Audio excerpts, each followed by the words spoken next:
я поступила в музыкальное училище, будучи решительно бездарной. Кто ни на один факультет не поступил, тот идет на дирхор. Хамай, на-на-на-на-на, хамай, на-на-на, хамай. Люди думают, что петь – это петь, а петь – это слушать. Ах ты, Ваника. Педагоги у нас ненавидят детей и очень любят учебный план, роно, сигма-бой, как она поет это, господи, прости. Я никогда не покупаю билеты ни на одного артиста. Я вот выращивала их, плакала, они убегали. Мы хулиганы большие, мы даже в этом зале устраиваем хулиганство. Писали на нук все вместе, там, что за старуха в полотенце на голове. Я терпеть не могу работать по принципу 2У. Угадать, угодить. И действительно, у нас какие-то семейные отношения. У нас вот не просто коллектив. Мы, конечно, с Басковым там устроили поклоны республики, понимаете, да? Я никогда просто так не критикану и не скажу, ты плохой певец. Всем привет! Это передача «Маршрутка». Здесь знакомые вам и мне личности показывают свой любимый маршрут по городу. Ну что ж, давайте скорее знакомиться с сегодняшним гостем и отправляться в наше небольшое путешествие. Сегодня у нас в гостях народная артистка Республики Татарстан, та, кто дирижирует энергией, звуком и хором, руководитель камерного хора Республики Татарстан Милевша Амировна Таминдарова. И сами товарищи, здравствуйте.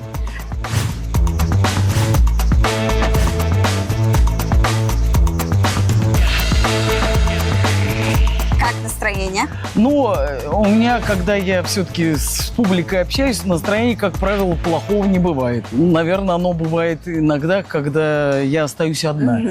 В мир, в люди с плохим настроением я, как правило, не выхожу, конечно. Но главное правило артиста, я думаю. Конечно, конечно. Кому нужно наше настроение? И сегодня мы начинаем наше такое мини-путешествие около Казанского музыкального колледжа. Да, и мой любимый маршрут мы сегодня будем, я так понимаю, проходить. Представьте себе место, где рождается музыка. Казанское музыкальное училище имени Аухадиева – это кузница талантов с богатой историей. Основанное в 1904 году, оно воспитало целую плеяду выдающихся музыкантов.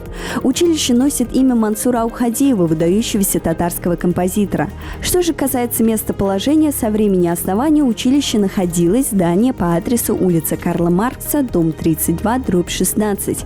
А в 1923 году Восточному музыкальному техникуму, на тот момент училищу, отвели здание на улице Жуковского, дом 4, где до революции 1917 года располагалась земская управа.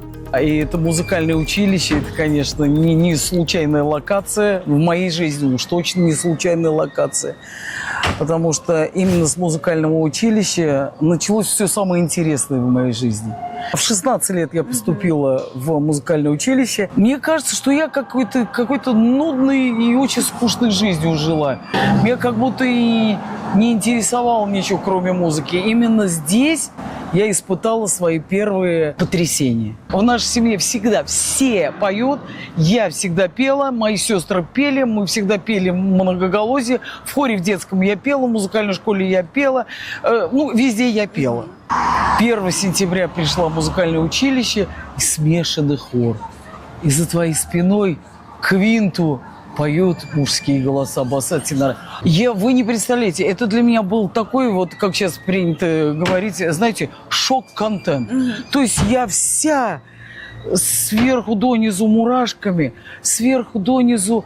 Вот это потрясение, я не знала, куда мне бежать, куда мне идти. Это был такой неописуемый восторг, который, собственно, и привело меня в мое искусство, да. Привела мою любовь вот к этому хору, потому что за хоровые звуки, за хоровые обертоны, я думаю, боже мой, какое у меня счастье. Но мне кажется, что я иногда бываю в раю даже.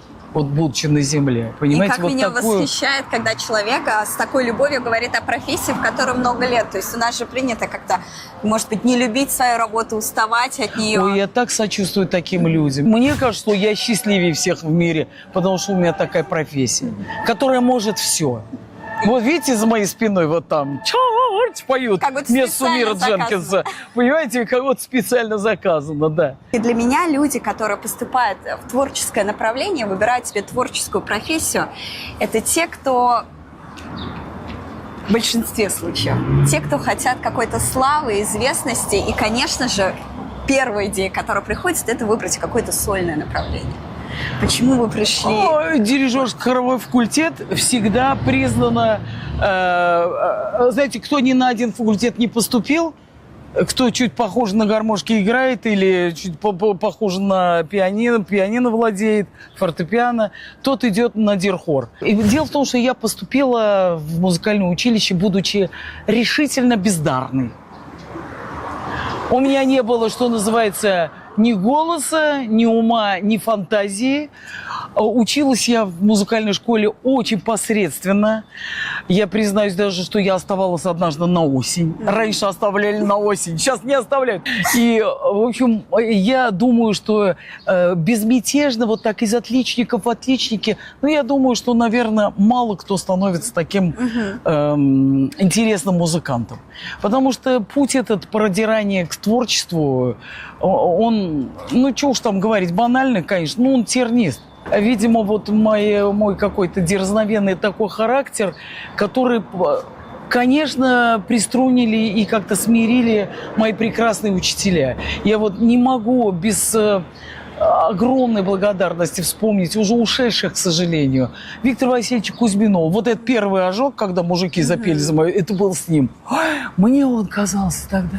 Мне казался он истинный в последней инстанции. Вот представляете, у педагога какая миссия грандиозная. Его ребенок всегда видит истинный в последней инстанции. Даже вот такая оторва, как я все-таки в учителях видела, и мне казалось, что Виктор Васильевич – это гениально. Какой Тосканини, какой Короян. У меня Кузьминов здесь есть, понимаете? Вот я почему-то вот так его как небожителя какого-то воспринимала. И, конечно, мне очень повезло с учителями. Вот моя учительница здесь в музыкальном училище, Люция Шигаповна Мингазова. И вот она потрясающая женщина, которая ни разу не стукнула меня по руке. Все равно педагог, он часто какой-то нажим, какое-то давление. Вот она понимала, до какой степени можно давить, понимаете, на меня, чтобы не омрачить вот этой самой любви к музыке. Скольких учительницы, которые вот так тебе давят, понимаешь, и раз, и два, и три, с метрономом стоят, стучат, сколько особенно в творческих вузах. Сколько они отвратили детей от музыки. Согласитесь? Это очень важно. Вот педагог, который встречается, люди, которые встречаются. Вообще, меня, например, сформировали, конечно, люди. Конечно, влияние людей. Это люди вот нашего города, понимаете? Вот она маршрутка, которая, наверное, маршруты прокладывает по нашему городу. Город – это люди. Люди – это хор. Вот вы рассказывали сейчас про учителей. У меня на самом деле есть детская травма, связанная с хором. Я сейчас почему-то вспомнила о ней. Расскажите-ка мне. Я обучалась в музыкальной школе, ходила на хореографию, на фортепиано. Это были мои специальности. Но у нас были обязательные предметы дополнительные. Это сольфеджио, музыкальная грамота и хор. И мне педагог хора мы, значит, поем, нас выстроили. И нам говорят, вот это первые голоса, это вторые, это третья. А ты-то ли я молчи, ты лучше не пой. Ты просто открывай рот и делай вид, что поешь. И самое интересное, что нельзя было бросить хор, потому что он идет дальше в диплом. И я ходила 3 года и просто делала вид, что пою в хоре. Я открывала рот. И как я начала ненавидеть хор, потому что мне и петь не дают, и еще прилюдно сказали. Ни один художественный результат не стоит того, чтобы обидеть ребенка. Мне порой кажется, что педагоги у нас ненавидят детей и очень любят. Учебный план, РОНО. И, я не знаю, они трудятся, понимаете, для какой-то абстрактной такой идеи угодить каким-то структурам. А вот когда они, как рабы на галерах, будут служить ребенку, вот тогда у нас пойдет... благо пойдет. Мало того, я вот берусь утверждать, что нет такого человека, которого бы я не научила петь, не научила кричать. Да, это трудный процесс, да, это надо заниматься, но нет такого человека, которого бы не научила натянуть ухо, прислушаться. Люди думают, что петь – это петь, а петь – это слушать. Сначала надо... Ведь вот смотри, я, например, тебя слушаю, да? Я могу тебя услышать, могу. Услышать, а могу. Видишь как? 3 уровня слуха. Вот когда начнет каждый человек слушать вот этим внутренним уровнем слуха, у него всегда будет блестящая координация. Он всегда будет попадать в ноты. И вы сейчас рассказывали про то, что не обладали каким-то талантом, а вы ведь из такой творческой семьи. Я думала, что наоборот, это для вас было настолько легко и настолько очевидный путь. Но вот вы знаете, я что-то в отрочестве в каком-то, я себя помню очень медленный и как будто нащупывающий тот путь, который я потом выберу. И вот эта активность и энергия, которую сейчас... Где вы набираете энергии? Она что-то, видимо, должна была вот как накопиться за эти годы. Наверное, да. Поэтому я всем родителям хочу призвать их дождаться какого-то времени, когда твой ребенок начнет развиваться. Ребята, не торопитесь. У него впереди могут открыться еще таланты, о которых вы даже не догадываетесь. Отдавайте в хор детей. Не отдавайте на сольное пение. Это ничего. Если уж у него какого-то феноменального, там, как у Робертино Лоретти, нет материала, ну не надо, даже если Робертино Лоретти. Вот я сейчас вижу вот талантливых ребят, которые родители в угоду своему честолюбию, понимаете, двигают вопреки его возможностям. Видно же, что у человека уже жило вздувается, что ребенок уже, и радость, они какие-то одержимые, они какие-то искусственно, понимаете, возбужденные. Но это все неправильно для ребенка. Отдавайте детей в хор, он там спокойно будет развиваться. А серьезным вокалом надо начинать после мутации заниматься. Серьезно, конечно. Когда у тебя голос установится, когда голос повзрослеет. Вот это не могу не сказать слов благодарности вот этому замечательному зданию в Казани, дому Кекина. В самом центре Казани стоит дом, который хранит секреты старой Казани. Построенный в начале 20 века на средства Леонтия Владимировича Кекина, он поражает своей необычной архитектурой в эклектическом стиле, сочетающем модерн и неоготику. Это была последняя работа архитектора Генриха Руша. Он вложил в нее всю свою душу. Известно, что Кекин построил свой дом наспор. Спор был между самыми богатыми купцами города Казани – Леонтием Кекиным и Яковом Шамовым. Каждый из них утверждал, что именно он возведет самое красивое здание в городе. Первое место досталось Шамовской больнице. Однако, возможно, на результат повлияло социальное предназначение строения. Не может доходный дом выиграть у больницы. Но благодаря этому спору Казань получила настоящие архитектурные шедевры. Кстати, поспорили купцы на ящик шампанского. Мне кажется, столько котлет здесь съели студенты Казанского музыкального училища, сколько, понимаете, мы с вами раз не моргнули в жизни. Вот. Это такое было пристанище, и всегда какая-то возможность утолить вечный голод. Я почему-то все время себя помню, что в студенчестве, потому что я очень любила ездить на такси, и мама мне давала на обед денег, а я ехала на такси. И поэтому у меня на обед денег никогда не оставалось. Вот. И вот это чувство голода позволяло утолить вот эта столовка чудесная, которая находилась в доме. Это здесь сейчас все лакшерно и все по-богатому. А тогда это была лучшая столовка с лучшими котлетками. Мы находимся в музее Горького и Шаляпина. Музей Горького и Шаляпина открыт в 1940 году. Решение об открытии музея было принято Советом народных комиссаров Татарской АССР в 1938 году. Погрузитесь в мир литературы и музыки. Музей Горького и Шаляпина в Казани – это уникальное место, где переплелись судьбы двух выдающихся личностей. Здесь вы узнаете о казанском периоде жизни молодого Алексея Пешкова, Максима Горького и о взлете карьеры Федора Шаляпина. Экспозиция музея рассказывает о дружбе, творческих поисках и влиянии Казани на их становление, а также о непростых судьбах великих людей. Что же касается дома, где расположился музей, это историческое здание второй половины XIX века, где в 1880-е годы располагалась пекарня Андрея Степановича Деренкова. С 2000 по 2007 год вы были здесь заведующей.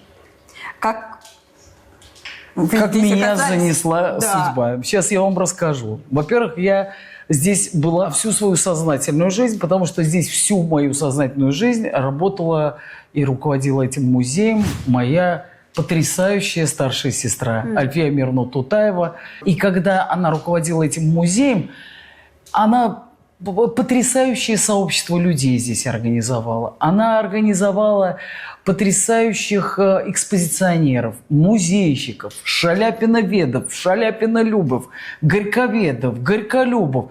Понимаете, у нее был, вот она, видимо, нам родители с ней дали какой-то потрясающий вот этот магнит, который притягивает людей.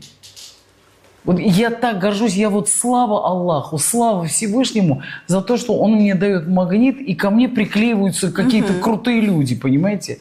Я дружу всегда с очень крутыми людьми. И так вот, она руководила, и когда она ушла руководить культурой города, вдруг ей бредовая вот эта идея рекомендовать меня на руководство вот этого, ну, где музей поначалу, конечно, меня оторопь взяла, да?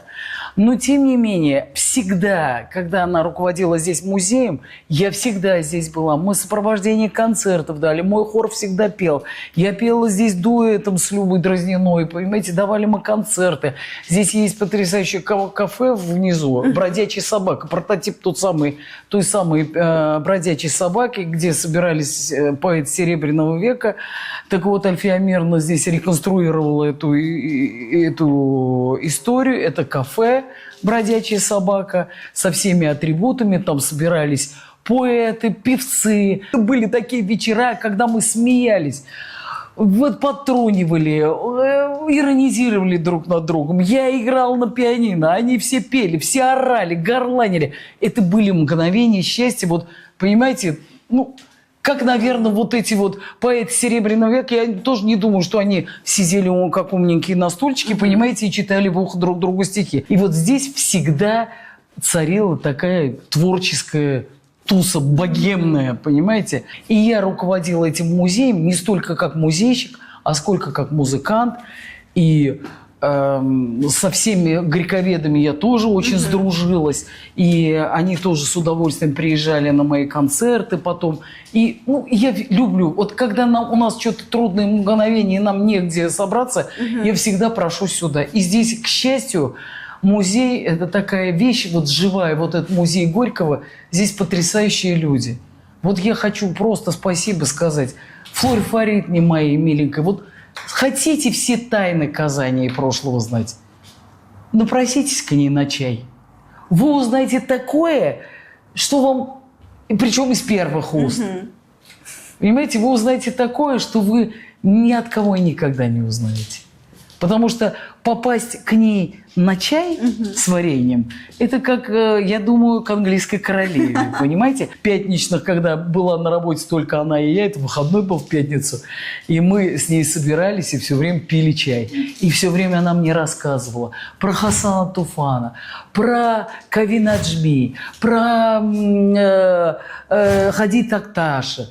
И Альфия Амировна потрясающе здесь сделала проект под названием «Семья». Она собирала семьи выдающихся татар. Здесь были и Мирсая Амира собиралась семья, и Фатхи Бурнаш, и Хади Такташ, и Хасан Туфан. Все вот семьи, Сайдашева. Представляете, вот собирались потомки разные, племянники, зятья, там правнуки, внуки. И это было чрезвычайно интересно. Она всегда такие шикарные делала мероприятия. Вы вот, я все-таки про свою сестру вот хочу сказать, вот на таких людях держится, понимаете? Вот она проводила экскурсию, рассказывала о Горьком. К сожалению, вот та экспозиция, которая тогда была у нас, она, ну вот видите, вот стала какой-то такой немножко дежурно-музейной, я бы сказала. А тогда это Гриш Коган делал. Это был, понимаете, такое ощущение было, что Горький сейчас только здесь, понимаете, был. Что вот он здесь прошел, вот он здесь свое трудное детство, вот здесь это была Марусовка, понимаете. Вот была такая потрясающая атмосфера, может быть, она вот таким светом, может быть, не жаловала нас, да. Может быть, здесь было мрачновато, но был дух Горького. И вот Альфия Амировна умудрялась провести экскурсию, рассказывая про женщин в жизни Горького, и тетки плакали все. Вот где вы когда-нибудь были на экскурсии, после которой вы вот зарыдали, например? Вот такая была у меня сестра. Здесь всегда мне было хорошо. Здесь тугоря росли наши дети все. Сюда после школы, из 18 школы прибегали все. Ее дети, мои племянники. Здесь все музеи Горького. Здесь все тесно. Музей Сайдашев, музей. Здесь было все по-родственному. Мария Николаевна Елизарова, это первый директор вот этого музея. Она Горького видела. Горький приезжал на съезд писателя, и она общалась с ним. Она была женщина пуританских нравов. Она не разрешала, Флора Фаритовна, она говорит, если я юбку чуть на 5 сантиметров выше колена, она сказала, быстро снять это безобразие, чтобы я этого никогда не видела. Мы, говорит, тут же переодевались. Она очень жесткая была женщина. И вдруг на пороге музея утром ранним появляется Салих Сайдашев.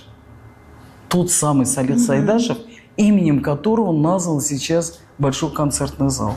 Салих Сайдашев, который при всем своем светлом даровании имел, конечно, миленький мой Жанашем, один порок. Он очень выпивал. И он стоял на пороге музея, и он просто умирал.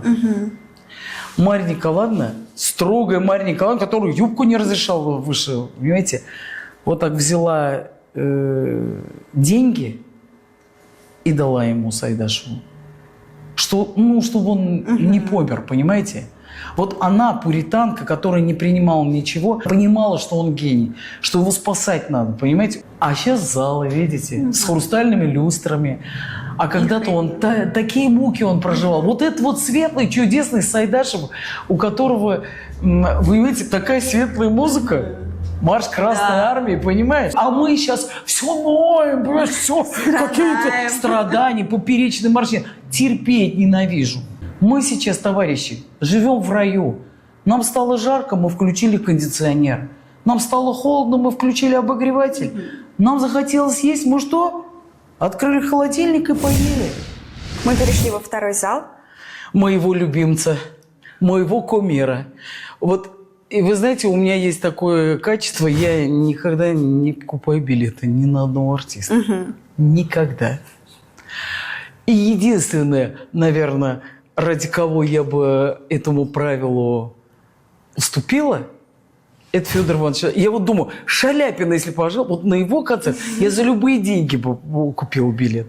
Понимаете, был, есть и будет единственным моим кумиром. Шаляпин до сих пор это не разгаданное. Это что-то, видимо, сошедшее вот с небес. Моцарт, Шаляпин, Рахманинов, вот друг Шаляпина, понимаете? Вот, но для меня в исполнительстве, конечно, выше вершины нет, чем Шаляпин. Сегодня нет тех, кто рядом подошел? И даже не дышали. Пусть простят меня все сегодняшние кумиры оперных подмостков, но нет. Знаете, все же в искусстве предсказуемо. Вот для меня, например, очень часто, меня все ругают, что я критическая сильно. Я там и на... все вместе всех критикуют, там меня там на чем свет стоят, ругают все хейтеры, да? Ну ладно, поругают. Я критик. Я хочу потрясений в искусстве, понимаете? И мне кажется, что вот Шаляпин такая фигура, которая давала потрясение все-таки в искусстве. Я и танцы вот так смотрю, думаю, иногда вот смотришь, кстати, среди танцовщиков вот таких вот фантастических людей очень много. Я вот так люблю в социальных сетях все время выбираю, думаю, боже мой, как он двигается, откуда это владение телом, да? Все-таки такие фантастические люди среди танцовщиков случаются. А в певческом искусстве пока вот меня с ума так никто не сводит. Я вам хочу рассказать очень интересную историю. Когда я руководила музеем, был такой режиссер Сергей Колосов. Это автор и режиссер первых сериалов. Этот режиссер приехал сюда с желанием снять фильм о Шаляпине. Мы здесь их встречали, тут гладили им реквизит, какие-то костюмы, значит, встречали в музей Горького Шаляпина, уж они приехали. Мы их в «Бродячей собаке» поели чаем, и когда мы поели чаем, я что-то запела им там: «Ах ты, Ваника, разудалага». Это из репертуара Федора Ивановича Шаляпина. Ой, я запела, ой, он так был ошеломлен, что я директор музея, да еще пою, он же не знал мою биографию. Вот. И, значит, я запела эту песню, и он говорит: слушайте, а вы не хотите озвучить маму Шаляпина в моем фильме? Я говорю, охотно. Мы поехали и сняли, и я действительно озвучила маму Шаляпина, пела песню «Ты рябина, рябинушка». Ой, да ты, не помню дальше слов. Рябина, рябинушка. Ой, да ты, рябинушка. Ну, в общем, и рядом со мной сидел какой-то отрок, который играл маленького, значит, Федю. И вот так вот мой голос вошел вот в этот фильм Сергея Колосова. Ну, я считаю, что у меня есть повод гордиться. Конечно. Еще учитывая такую любовь к Шаляпину. Конечно. Видите, вот любовь к Шаляпину, любовь к этому музею и вот эти стены, вот они меня привели к этому. А вот сейчас там вот за углом Флора Фаритовна, Киляйманда. Я тут про вас передачи тут рассказываю. Здрасте. Здрасте. Я тут про ваш музей тут, понимаешь, привет. Про наш уж, про общий. Да. Вот это та самая Флора Фаритовна, с которой вы, если хотите, все истории мира узнать. Нам очень много про вас сегодня рассказывали. Да. И рассказывала все истории, как у тебя, как чай пили у тебя. Про репертуар и про песни. Камерный хор имеет очень широкий разнообразный репертуар, и вы не боитесь экспериментов, и на широкую публику это стало ясно как раз-таки после «А ну-ка все вместе хором». Но при этом вы в одном из интервью высказали, что татарскую мелодию очень часто изяляр. И для себя вот я это прочитала, что это как раз-таки про перепевки, про переделывание песен. Но чем отличается, например, ваша переделка татарских народных классических песен и то, о чем вы говорите? Видите ли, в искусстве все значит чувство меры. Понимаете? А чувство меры – это такая субстанция, которую ты понимаешь только при помощи собственной интуиции. Вот ты понимаешь же, да, что, например, взмахнуть руками там и запеть сейчас что-то, это естественно. А если бы я сейчас начала что-то какие-то выделывать, это уже чрезмерно, правильно? Я не отдавала отчет, когда маленькая была. Ну, поет и поет, все время за столик соберутся гости, и все поют, правильно, да? Но когда вот я сейчас выросла, когда я получила образование, когда я получила понимание, что такое западноевропейская культура, что такое, понимаете, русская культура певческая, что такое наша национальная, что где-то вот этот стык, что мы не можем и в примитивные два аккорда уйти, мы не можем искусственно насаждать джаз в татарскую песню, понимаете, что мы ее идентичность должны как-то беречь. Я уже сейчас начала это понимать. Поэтому правил здесь, понимаете, очень трудно выработать. И искусство вещь такая, вы скажете, это шикарно. А я скажу, да это невозможно. И вы, и я будете правы. Вот поэтому, когда в оценках искусства говорят, а вы не имеете права, это ваша вкусовщина, это ваш вкус. Ну, извините, искусство создано, чтобы я своим вкусом его оценила. Если человек идет в искусство, он априори должен быть готов к тому, что его сейчас будут обсуждать. И что не всегда твое это обсуждение будет приятным для тебя. Главное, чтобы успеть накопить багаж, потому что сегодняшним нашим искусством, к сожалению, заправляют невежды. Те, что не ведают, что творят, понимаете? Вот это время социальных сетей, к сожалению, нас, понимаете, ввергло. Я не хочу вот старушкой только за. Мне во многом нравится современное время. Мне нравится молодежь. Мне нравится, что они умненькие, что они глазастенькие, что они мыслят какими-то другими абстрактными категориями, понимаете?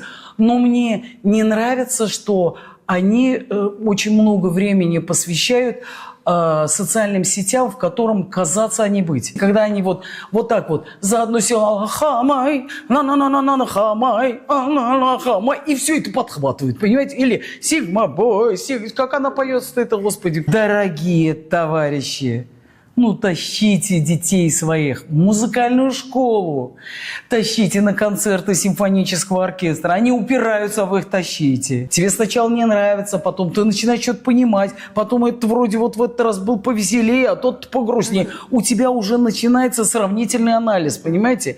И вот это все дает потом нам, позволяет нам вырастить культурную публику, культурного человека. У вас было недавно совместное выступление вместе с «Дышать». Да. Вот в этом случае это Вот уместно? смотрите, во-первых, я хочу похвалить Гульназ, потому что почему меня зацепила эта песня? В ней получилось золотое сечение, попадание вот этого современного грува, этого, понимаете, вот этого, то, что вот все сейчас качает, понимаете, да? И она у нее не примитивная. Понимаете, вот Кышы-Югры бәхеткә. Ты понимаешь, что? Человек бежит, ищет счастье. Находит ли он счастье? Ну, я считаю, что это гениально. Во-первых, замысел вот этот. Топордатоп, Кышы-Югры бәхеткә, понимаешь, да? Ну вот, это значит, мы что? Мы все бежим. Куда мы торопимся? А при всей моторности песни, песня-то про то, что остановись, подумай. И потом, конечно, когда сюда включилась такая шикарная моя Миляушошка Хайруллина, она взяла эту песню и двумя аккордами, двумя пэдами, и двумя там, и халхубузами, которые она вставила там, и по этническими инструментами, она сделала из этого эпическое полотно.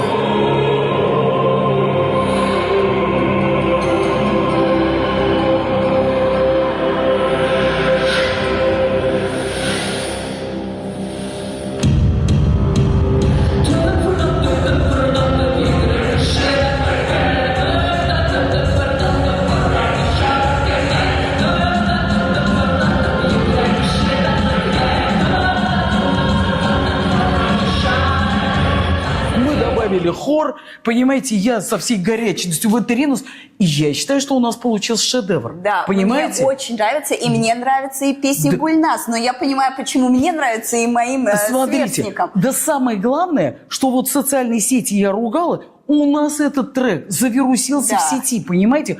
И здесь я ее увидел в социальных сетях, я думал, какая занятная девчонка, думаю, и какая-то песня такая. Мне, например, она нравится гораздо больше, чем то, что там в Шизам залетает. Вот. Опять же, потому что у нее есть какой-то серьезный смысл у этой песни, понимаете? И она мне понравилась. И надо же, вдруг нам с другой песней, но он говорит, ой, мы хотим вот ее пригласить, ну, потому что она 3 миллиона просмотров, там, и какие-то миллионы, уж я не знаю, сколько там миллионов, не слежу. И нам другую песню она сделала «Тала-Тала», и мы прописали, мы что-то напридумали, а мы в студии работаем всегда. Ну, нам партитур какую-то картошку пишут, какие-то ноты, но мы потом миллиард подголосков, этот какие-то горловое пение Монголии показывают, там, басы профунда там какие-то царапает, а и какие-нибудь там подголоски, да. Я, Ксюша, ты давай мастер-вокализм, она там выплывает откуда-то. Ну, в общем, мы всегда это придумаем, это у нас просто сейшн, а не работа в студии. И вот мы записали первый наш трек для «Дышать». И потом я ей говорю, слушай, давай топор-топор сделаем. Я тут же Миляуше написал. Я говорю, Миляуша, у тебя есть 3 дня, давай гони мне шедевр, понимаешь? И она мне, здрасте, будьте любезны, понимаешь, к концерту за 3 дня она мне написала. Вы сами только что сказали, что каждый член вашего хора, он и отдельный солист. Как ведется набор? То есть это, например, образование, обязательно ли оно? Ну, у нас сейчас в профессиональном коллективе, у нас образование обязательно, конечно. В целом, когда я набирала, конечно, коллектив, и так строго не было, у меня разные пели. И без музыкального образования. Абсолютно. Ну, главное – это талант. Одаренность и какие-то набор сольных именно данных. Все дирижер-хоровики терпеть ненавидят сольные голоса, и вокалистов вот, не любят. Я обожаю. Слышала. Я обожаю. Потому что мы выстроили такую систему координат, при которых они все мощно сливаются. На последнем концерте, на своем сольном, вы представляете, я выставил номер, где каждый из участников моего хора спел сольный кусок. Вот хоть там по 4 такта, но каждый спел и показал свои возможности. У каждого из них есть свой сольный репертуар, свой сольный голос и свое сольное лицо. И хор – это все-таки большое количество людей. Есть ли какая-то текучка? То есть как часто сменяется? Ой, вы знаете, вначале была очень большая текучка, потому что у нас была такая маленькая зарплата, и я вот выращивала их, плакала, они убегали к Рейзису, в оперный театр убегали в большой театр. Вот сейчас я куда ни приеду, обязательно в каком-то театре кто-нибудь, кто у нас пел в хоре. Сначала я рыдала, а сейчас я радуюсь, когда вот мои артисты вот так вот прорастают. И действительно у нас какие-то семейные отношения. У нас вот не просто коллектив.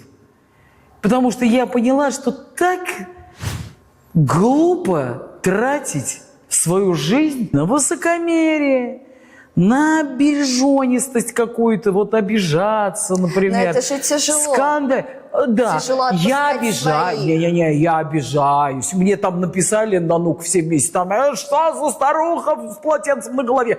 Ой, негодяй, как они могли меня оскорблять 2 дня ровно. Потом я думаю, ой, какие молодцы. Зато сколько экспертов прошло незамеченным, а мои критические замечания все заметили, все послушали, все прочитали. И наверное, стали лучше. Я говорила исключительно все то, что касается вокально-хоровой техники. Ребята, не обижайтесь. Я никогда просто так не критикану и не скажу, ты плохой певец. Я скажу, чувак, ты должен исправить вот это, ты подтянуть должен здесь, ты здесь укрепить должен, ты здесь приподнять небо должен, ты здесь опустить гортань должен, понимаешь? А здесь горизонты растянуть, и у тебя будет все шикарно. Я же советы даю. Как тебе поправить всю эту историю, правильно?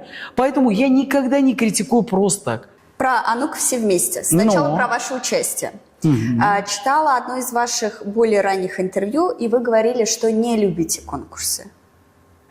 Но при этом... Я ненавижу их. Да. И мало того, вы не представляете, какой для меня это был, участие.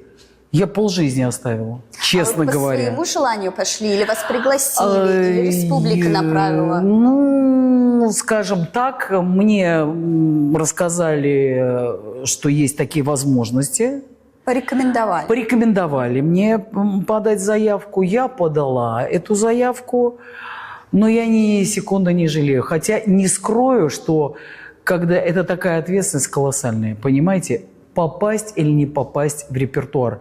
Я терпеть не могу, когда работать по принципу 2У.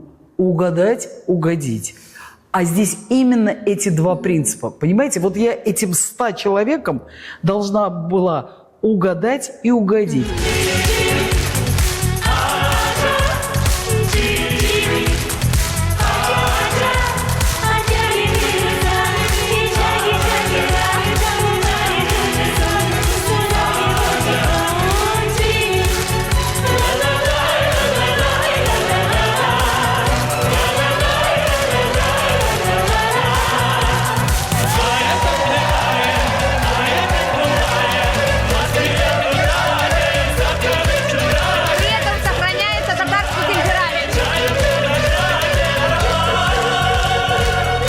По сути дела, наверное, там любой профессиональный коллектив, который имеет зарплату, он, наверное, обречен не получить то самое первое место. И я считаю, что это очень правильно.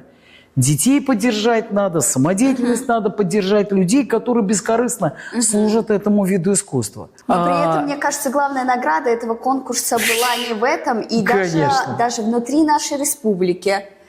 Учитывая то, что вы выступаете на многих мероприятиях через эту передачу, сколько человек в России, сколько людей. Мы даже не знали, что у нас такой хор. Мы даже не знали, что вы у нас есть. Как сейчас Диме Железнову то же самое пишут, понимаете?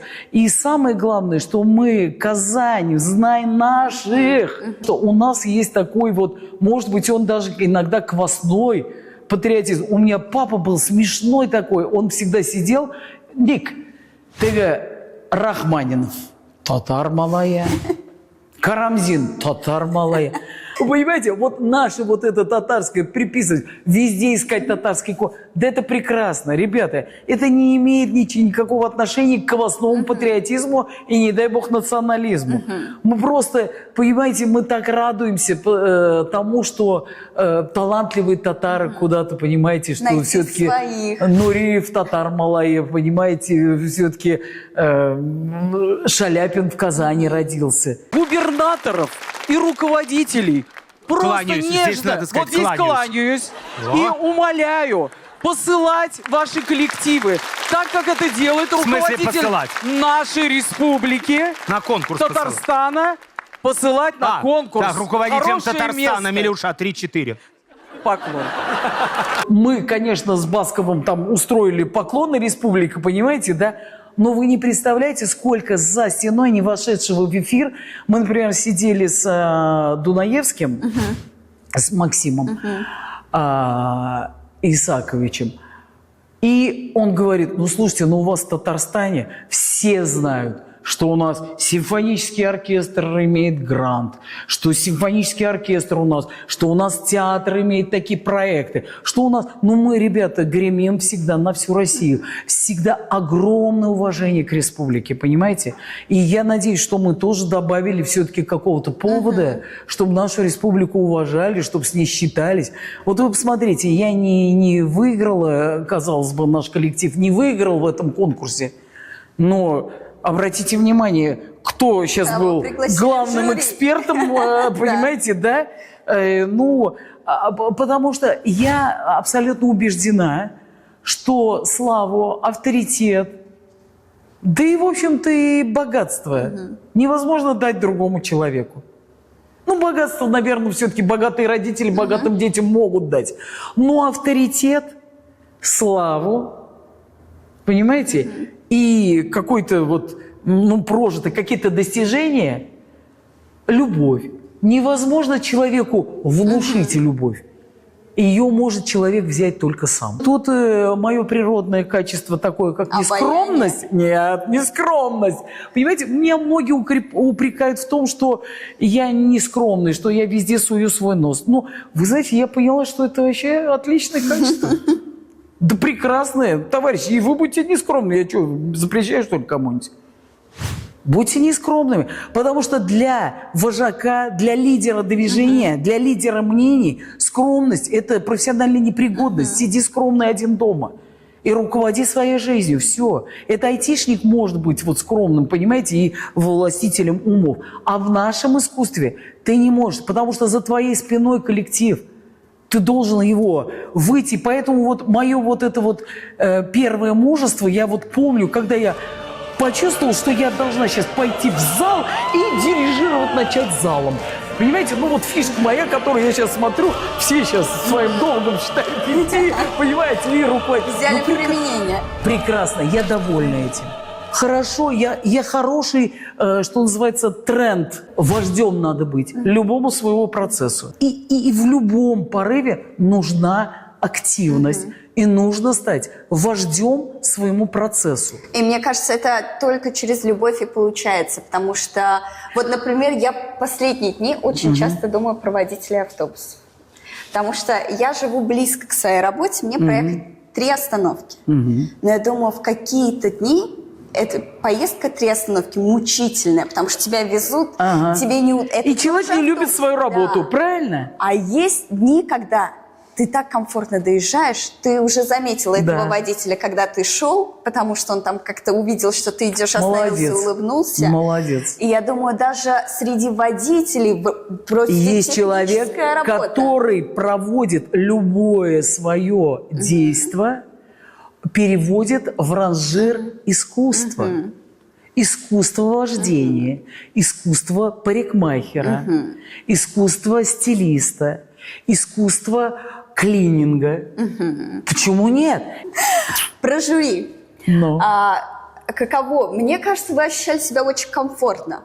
Конечно. Понимать, что только год назад вы находились там, и сегодня как-то наставить, но при этом не увести с правильного пути. Именно Думаете поэтому у меня был принцип на отборочных и тех, которые проходили, и я не вставала. На отборочных я была жестка, и я говорила какие-то нелицеприятные вещи, половину из которых вырезали, но я там говорила именно с прицелом, что у людей есть еще какое-то время до финала что-то поправить, что-то изменить. Это не потому, что уж я такая, но потому что у меня уже опыт есть. Я все-таки понимаю, на какие точки нажать, чтобы это стало приятным и вызывало эмпатию. И понимаете? вы понимаете, каково это находиться на позиции руководителя хора. Совершенно верно. С чем ты можешь встретиться. И с чем сталкивалась я. Подчас жесткой критикой, которую я сама разруливала и становилась от этого только сильнее.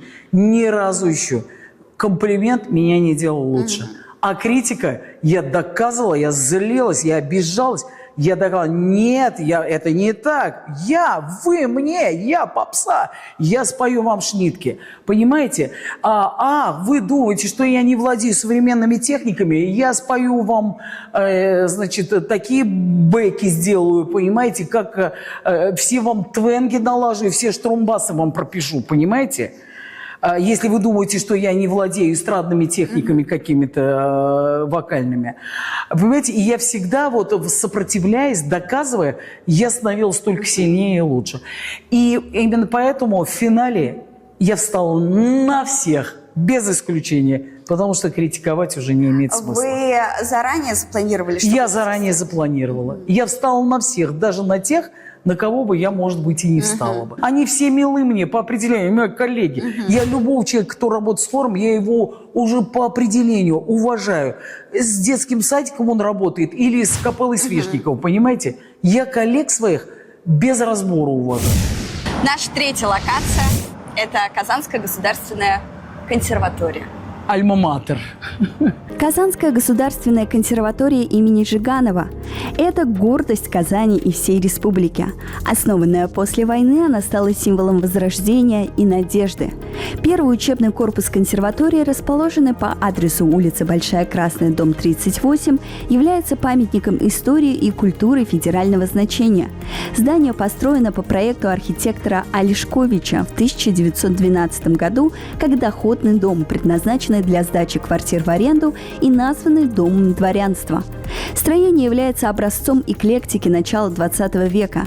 В 1922-1961 годах в здании располагался обком КПСС Татарской АССР. С 1961 года здание передано под главный учебный корпус Казанской государственной консерватории. Вот у меня такое какое-то бывает, как будто к заведению, к учебному, абсолютно собственническое отношение. Мне кажется, что это моя консерватория, что это мои педагоги, что это мой хор был, что это мой Казачков, мой 322 класс, в котором я помню каждый запах, как стояло кресло, как у него были отлакированы кресла Казачкова, за которые никому, негласно нельзя было никому садиться в это кресло. И мы втихаря, пока его нет, все-таки пробовали посидеть, примеряли на себя это кресло. Я вот так хорошо помню все это, и старые здания консерватории, старые здания концертного зала. Но здесь началась моя самая яркая, самая счастливая, самая полная, когда я начала уже чувствовать свой талант, свои способности, свою миссию, свое какое-то, что я могу воздействовать на людей, что я могу управлять людьми. Потому что дирижер – это, по сути дела, профессия управления людьми. Все всегда думают, а что там руками машет кто-то, ну и что там, а зачем? Чего вы без него не можете, что ли? Ну, например, Борис Березовский считает, что абсолютно не нужна эта профессия дирижера. И, может быть, отчасти я с ним соглашусь, потому что он утверждает, ну ведь вот квартет, поет ведь без дирижера, играет без дирижера, квартет инструменталистов, что вроде это можно же вот, ну, музицировать вместе. Но все-таки я думаю, что он насчет хорового дирижера, он здесь не прав. Почему? Потому что все-таки хоровой дирижер и ту миссию, вот, которую я вижу вот, в роли хорового дирижера, она не столько показывает людям, как вместе взять звук, сколько управляет потоками дыхания, потоками, понимаете, вот волнами твоего тела.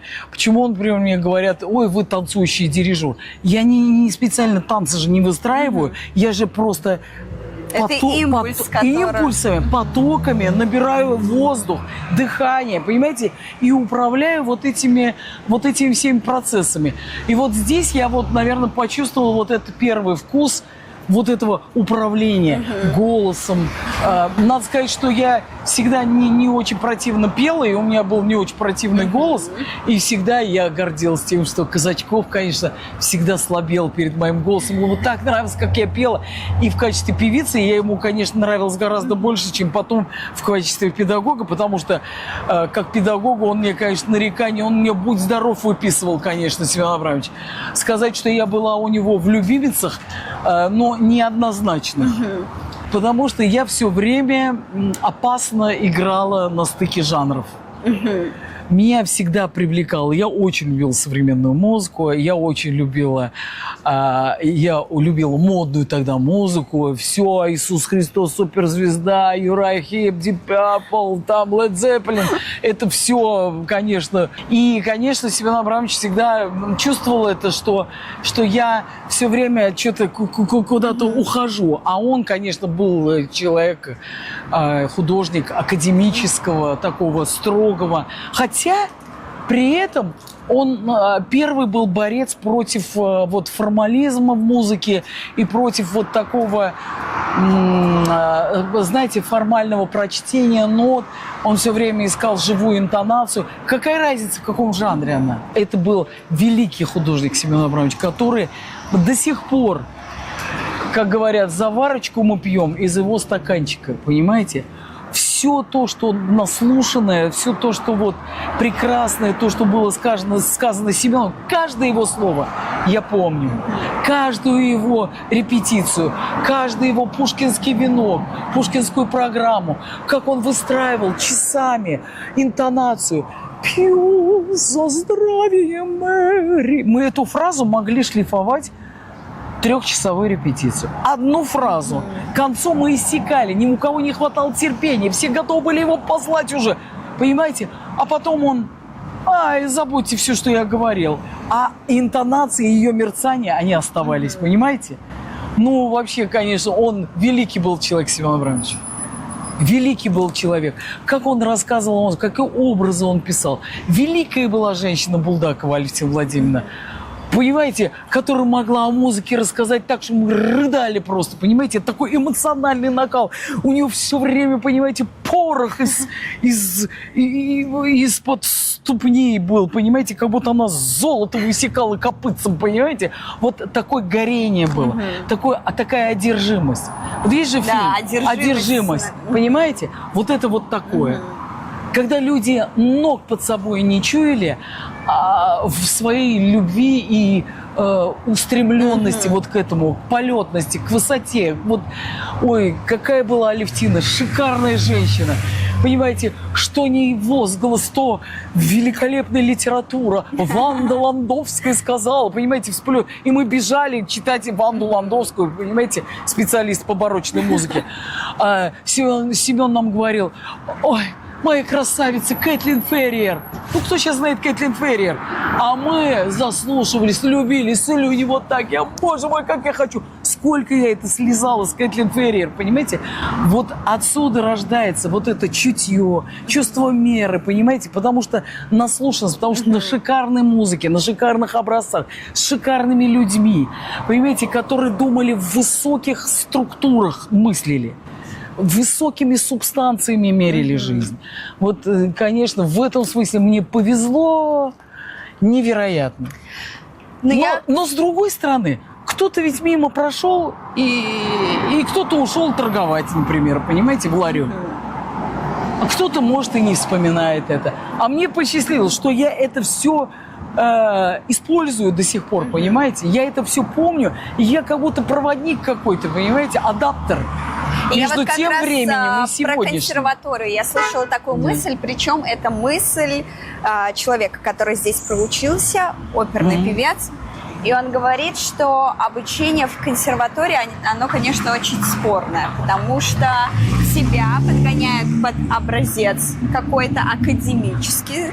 Опять же, имеющий уши да услышит. Понимаете, это все, что ты в этой консерватории берешь. Если ты тупо подчиняешься, ну, ты попал к педагогу, и иногда может получиться такое, что ты не совпал с педагогом. Потому что педагога выбрать себе, это как мужа, как жену. Понимаете? Ты совпадаешь или не совпадаешь. Ты не совпал с педагогом. Ты разочаровался в профессии и ушел в дом управы. Понимаете, да? И все, ничего не случилось. Но если всегда учиться можно, как учился Шаляпин? У Рахманинова, у Коровина, у Дягилева, у Врубеля. Понимаете, он у музыкантов-то и не учился. Сольфеджио ему никто не преподавал. Усатов дал там пару каких-то там несчастных уроков, понимаете? Ну, чуть-чуть с ним позанимался. Все, голова на грудь, грудь на голову. Вот все, что он вывел из этого. А остальное это было. Это же, понимаете, вот я думаю, что в лозунге «учиться, учиться и учиться» точно лишняя одна запятая. Надо научиться учиться, а потом уже учиться, понимаете? А я учиться, учиться и учиться, понимаете? Ну, учись, учись и учись. Сначала надо научиться учиться.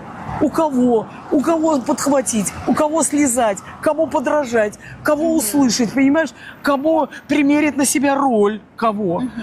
А кого отказаться? Нет, мне туда не надо. Взять себе понимаешь? в использование собой Вот я жизнь. говорю, почему мне повезло так сильно? Потому что у меня всегда зверская интуиция на людей, на события. Понимаешь, я обязательно суну свой нос туда, где сладко, где счастливо, где интересно. И мне вчера сказали такую прекрасную мысль, что обучение, оно не сколько про то, что ты усваиваешь какую-то науку, оно про мировоззрение. Поэтому важны учителя, потому что ты берешь у них их мировоззрение и их взгляд на жизнь. И, может быть, не сколько наука, а вот это будет Чем важно. мне нравится сегодняшнее поколение? Почему я перед ним? Вот сейчас они другого типа мышления. Мы потому что учились учиться. А их учат мыслить. Другой вопрос, что у человека, который становится педагогом, представьте, какая у него колоссальная ответственность. Он может увести в мрак дилетантизма, а может увести к высям прекрасным. И, казалось бы, я вот педагогическая, я здесь еще и преподавала, да, прекрасно. Но вот я себя сейчас чувствую гораздо больше педагогом, чем когда я сидел, ну, на ставке, скажем, и имел там каких-то студентов. Потому что там ты становишься рабом. Вот, зачетные сессии, тебе надо 6 партитур сыграть, понимаешь, 3 транспорта сыграть, ЧХП сдать. Понимаешь, и ты становишься рабом вот этой вот... Плана. Мне кажется, что сейчас вот мои ребята, они у меня учатся гораздо больше, чем учились бы в консерватории. Потому что они учатся. Как форме? Я, во-первых, сознательно заставляю их иногда. Они очень раздражаются. Я их вытаскиваю из зоны комфорта. Я им говорю неприятные. Я ставлю их в неприятные иногда условия. Когда они вынуждены формировать свою собственную карьеру. Я им открыто говорю: ребят, вы что, какой выбираете? Вы до старости хотите со мной стареть вместе? Нет, я не хочу, спасибо. Поэтому им выгодно становится формировать свою личную персональную карьеру. Поэтому они идут в певцы, поэтому они потом идут в свое самостоятельное плавание. Вы посмотрите, Ксюша Романова, артистка моего хора, поехала, и вы посмотрите, как она проявилась там. Да, она тоже не выиграла, но она в Кремле поет Барселону, понимаете? Хотя она не выиграла этот конкурс. Мало того, сейчас у меня еще едут. И я думаю, что я еще сейчас сформирую людей, которые начнут там даже через это, ну, все вместе. Это тоже возможность формировать свою личную карьеру. Конечно, сейчас, Поэтому... особенно во время, когда мы говорим про личный бренд и о том, как важно что Да. вот эта узнаваемость Конечно, и ассоциация конечно. с тобой. Совершенно верно. Теперь, вот я была на конференции, и там, ну, такой хай-класс хормейстеров, значит, все там ведущих хоровых коллективов, хормейстера, и они все знают, куда одевать возрастных певцов. Я вот так сижу, и они говорят, вот они все заняты вопросом, как бы выпихнуть возрастных певцов. А я думаю, что это, ну, безнравственно вытаскивать, когда человек уже испелся. И я увидел два пути, как работать с возрастными певцами. Первое. Сформировать такую систему вокальных координат, при которых они до старой собаки могли бы звучать молодо. Ну, я же вот сейчас звучу, мне немало лет. А я исполняю в опере, я так послушал оперу, я думаю, молодец, Миляуша. Благодаря вот этой вот вокальной нашей системе мой голос звучит достаточно свежо. У меня не звучит старчески. У меня нет тремоляции, у меня не трясется ничего, да? Ну, слава Аллаху. Я думаю, может, я и своим ребятам вот создам такую систему координат, что у них голос, сейчас возможности ботокса, шмотокса и всего остального очень, может, до старости. Вон, я смотрю, все, Анжелика Варум 56 лет, выглядит как девочка 25-летняя. С помощью косметологии они внешне будут. А вот чтобы голос остался молодым, это твоя задача. Можете и не выгонять его, понимаешь, в никуда. На нищету не обрекать этого артиста. И второе – это развитие его личной судьбы и артистической истории. Вот я два вижу метода, как работать с возрастными певцами. Вы представляете, это вот мое ноу-хау, между прочим. Но второй вариант, кстати, не для всех выгоден. То есть, понятно, они дошли до определенного возраста, и все понимают, что куда-то надо его проводить. Но чтобы он формировался как личность, как артист, этим же нужно начинать заниматься заранее, не когда он взрослый.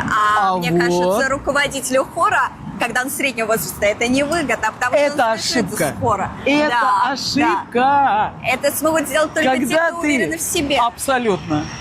Да. Я не боюсь остаться ни без одного певца. Когда-то, когда я была молодая, я же говорю, я рыдала. А сейчас я радуюсь. О, Господи, у меня ротация, придут новые голоса, свежие голоса. И они приходят, каждый своим обогащает опять тембр хора, понимаешь? Я под каждым выстраиваю репертуар, я и вращу их индивидуальность. Но мне кажется, это шикарный метод. И он человечный, и он по отношению к людям превосходен, понимаешь? И мне кажется, Конечно. вот за этим будущее. И самое главное, ребята, это я всем поющим людям, конечно, призываю, серьезно заниматься голосом и серьезно заниматься вокальной техникой. Потому что она может человека состарить, может человека омолодить, может человеку придать здоровье, а может лишить его здоровья. Голос, связки – это страшная штука, понимаете? Оно может счастливым человека сделать, а может глубоко несчастным. Поэтому изучайте вокальную технику, братцы. И мы дошли до большого концертного зала. Да, прелесть моя. Государственный большой концертный зал имени Салиха Сайдашева, первоначально Государственный большой концертный зал Республики Татарстан, был построен в 1967 году по проекту архитекторов Агишева, Прокофьева, Логинова. В 2000 году по инициативе общественных и культурных организаций Татарстана было принято решение переименовать зал в честь Салиха Сайдашева. Указом президента Республики Татарстан Шаймиева от 15 декабря 2000 года залу присвоено имя композитора. У нас был такой вопрос. У нас это у меня и у моих подруг. Мы в момент, когда мы не смогли купить билет на ваш концерт, мы думаем, ну почему же выбрали этот зал? Ведь можно было выбрать большой зал, и мы бы все вместе уселись, все, кто желают. И мы подумали, что, возможно, было принципиально взять этот зал из-за акустики, из-за Ну, технического отношения. во-первых, мы трудимся здесь. Этот зал, хоровой зал. В нем действительно очень благоприятная для хора акустика.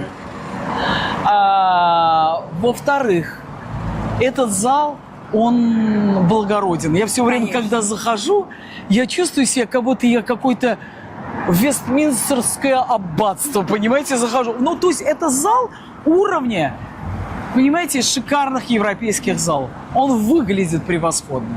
Он имеет национальный колорит. Мне вот за него никуда бы я не приехал. Мне говорят, какой у вас шикарный зал. Какой у вас шикарный зал. Понимаете, есть статус. Это не в посадочных местах.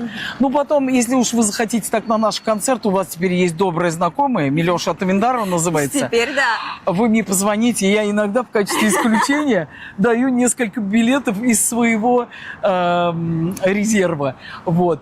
И вы знаете, это очень хорошо, что у хоровых концертов такая без единого хедлайнера. Обратите внимание, за 17 лет я не приглашала никогда и никого извне. У меня все свое ношу с собой. У меня внутри коллектива свой аранжировщик, свой композитор, свой хормейстер, свой педагог по вокалу, свой СММ, свой человек, который продвигает, и они все поющие. Понимаете? Они все поют. Это у меня правило такое. У меня поют все.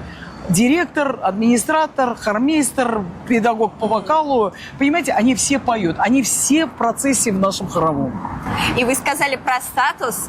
Я про статус тоже подумала, что он даже зрителю дает статус. Конечно. Я когда впервые пришла... Ты выпрямляешь спину, правильно? Причем я пришла красиво одетая, а я зашла, и я думаю, я вот недостаточно хорошо выгляжу и интеллигентно для этого зала. Да. И мне стыдно встать и выйти, даже если мне очень надо. Я понимаю, что этот зал не позволяет себя вести так, что он тебе тоже дает какие-то, в хорошем смысле, Ну, какие-то мы, видите, обязательства. мы хулиганы большие. Мы даже в этом зале устраиваем хулиганство, понимаете, иногда. И к Это нам же на сцену круто. вываливаются иногда народ, и даже кто-то в комментариях мне там написали: шабаш устроили. Но вы знаете, это, если это шабаш того, как люди хотят проявляться, вот на что я не хочу потратить свою жизнь, так это на высокомерие. Это самая ненавистная мне человеческая краска. Я никогда не хочу высокомерия.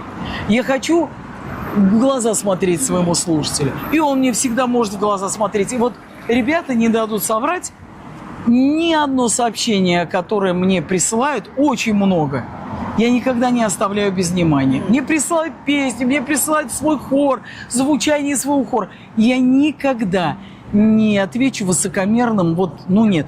Если уж мне не понравится музыка, я что-нибудь отпишусь такое, но все равно я не обижу человека тем, что ты дерьмо написал. Хотя иногда Это подчас очень это круто. так и случается. Учитывая, что с вашей загруженностью. И да, я как-то вот поняла, что к какому-то итогу своему жизненному, может быть, он не итог, а может быть, он очередной этап, но к какому-то этапу своей жизни я поняла, что я люблю человечество, я люблю людей, они мне симпатичны, понимаете? Мне вот один дядька написал, песню прислал. Ну, песня простая такая под гитару, да? И он написал, если бы он прислал одну песню, я бы, конечно, что-нибудь отписался и, не стал его слушать. Но он мне написал такую историю. Он говорит, какой-то вот крайний север, он говорит, я на крайнем севере работал не музыкантом, не минуты. И он говорит, и я не знал татарского языка. Я взял самоучитель, я взял по гитаре самоучитель, по татарскому языку и начал учить татарский язык. И он говорит, я написал песни. Он говорит, может, они кому-то пригодятся. Вы знаете, я чуть не зарыдала вот от этой истории. Я ему написала, не помню, как его зовут, уважаемый, меня потрясла ваша история. Я беру ваше произведение, я сейчас его аранжирую. И я приглашаю вас, мы запланировали Алтын Граммофон. Каждый год мы концерт татарской музыки будем давать. Он будет у нас называться Алтын Граммофон 1, Алтын Граммофон 2, Алтын Граммофон, дай бог, 155. Я говорю, я на этом концерте, я вас приглашаю уже на этот концерт, уже билет у вас есть, считайте, я буду аранжировать вашу песню. Меня потрясла его история, чтобы чувак на севере сидит, взял самоучитель по гитаре, самоучитель по татарскому языку и начал писать татарские песни. Я считаю, что это история. госпремии Тукая достойно, понимаете? Но мне кажется, что так. Конечно. Потому что, сидя у нас, когда тебе в рот складывают гранты, понимаешь, за любовь к татарскому языку, это, знаете, много ума не надо. А вот так вот на севере, когда тебя никто не заставляет и никто не просит выучить татарский язык, шляпу снимаю. Ну и у нас есть финальные вопросы, которые мы задаем каждому гостю. Есть ли у вас девиз по жизни или какой-то ваш принцип, с которым мне вы кажется, я каждый столько вам девизов сейчас уже накричала здесь, да? Что мой девиз – это всегда стараться дать надежду людям, чтобы людям было с тобой хорошо. И у нас есть такая прекрасная традиция. Наши гости оставляют подарки для наших телезрителей. Я уже приготовил такой подарок. Тот, кто найдет его, найдет самое главное, что я сделала в этой жизни. Подарок – это саккумулировал все то главное и ценное, что я сделала в этой жизни. Это... можно говорить, что в подарке? А как хотите. Но подводка очень интригующая. Предлагаю не говорить, Предлагаю чтобы не это было говорить. сюрпризом. Да. Да, но это раритет, который вы не можете нигде купить. Вы не можете его нигде достать. Это могу вам дать только я. Это Казанская государственная консерватория. Здесь есть такой прекрасный дворик со скамейками. И около крайней скамейки под деревом вас будет ждать подарок. И если вы найдете его первым, пожалуйста, отпишитесь нам. Отметьте наш телеканал, отметьте Милюшу Амировну и скажите: я нашел этот подарок, передайте нам привет. Нам очень интересно знать, кто же этот счастливчик. Обязательно. Этот человек точно будет счастлив.